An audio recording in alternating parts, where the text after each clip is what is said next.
அன்பர்களுக்கு வணக்கம். என்னுடைய பக்தி மன்ற சேனலை சப்ஸ்கிரைப் செய்து பாருங்கள். இன்று ஆண்டாள் அருளிய திருப்பாவை பாசூரம் 14. ஆண்டாள் என்றால் யார்? இறைவன் பெரியாழ்வார் கனவில் தோன்றி கோதை அணிந்த மாலைகளே தனக்கு உகப்பானவை என்றும் அவற்றையே தனக்கு சூட வேண்டும் என்றும் கேட்டுக்கொண்டார்.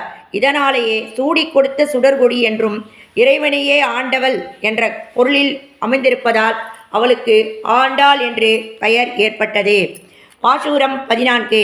உங்கள் புழக்கடை தோட்டத்து வாவியுள் செங்கழுநீர் வாய் நிகழ்ந்து ஆம்பல் வாய் கூம்பினகான் செங்கல் பொடிக்கூரை வெண்பல் தவத்தவர் தங்கள் திருக்கோயில் சங்கிடுவான் போதந்தார் எங்களை முன்னம் எழுப்புவார் வாய்ப்பேசும் நங்காய் எழுந்திராய் நானாதாய் நாவுடையாய் சொங்கொடு சக்கரம் ஏந்தும் தடக்கையன் பங்கைய கண்ணானை பாடேலோர் எம்பாவாய். விளக்கம். பங்கைய கண்ணனை பாடிடுவோம்.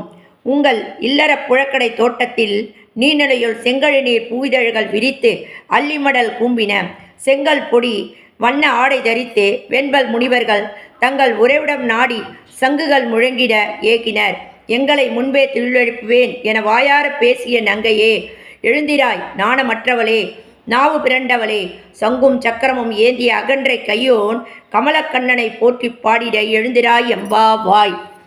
கோதை பிறந்தவூர் கோவிந்தன் வாழுமோர் ஜோதிமணி மாடம் தோன்றுமோர் நீதியால் நல்ல பக்தர் வாழுமோர் நான்மறைகளோதுமோர் வில்லிபுத்தூர் வேத கோனூர் பாதகங்கள் தீர்க்கும் பரமனடி காட்டும் வேதம் அனைத்துக்கும் வித்தாகும் கோதை தமிழ் 5 அறியாத மானிடரை வையம் சுமப்பதும் அம்பு திருவாடி ஊரத்தே ஜெகதுதித்தால் வாழியே திருப்பாவை 30 செப்பின்னால் வாழியே பெரியாழ்வார் பெற்றெடுத்த பெண் பிள்ளை வாழியே பெரும்புதோர் மாமுனிக்கு பின்னானால் வாழியே 143 உரைத்தால் வாழியே உயரங்கண்ணி உகந்தளித்தால் வாழியே மறுவாடும் திருமல்லி வளநாடு வாழியே வன்புதுவை நகர்கோதை மலர்பதங்கள் வாழியே அடியார்கள் வாழ அரங்கநகர் வாழ சடகோப்பன் தண்டமை நூல் வாழ கடல் சூழ்ந்த செய்ய தாமரை தாளினை வாழியே சேலை வாழி திருநாபி வாழியே துயமார்பம் புரிநூலும் வாழியே சுந்தர திருத்தோளினை வாழியே கையுமேந்திய முக்கோளும் வாழியே கருணை பொருந்திய கண்ணினை வாழியே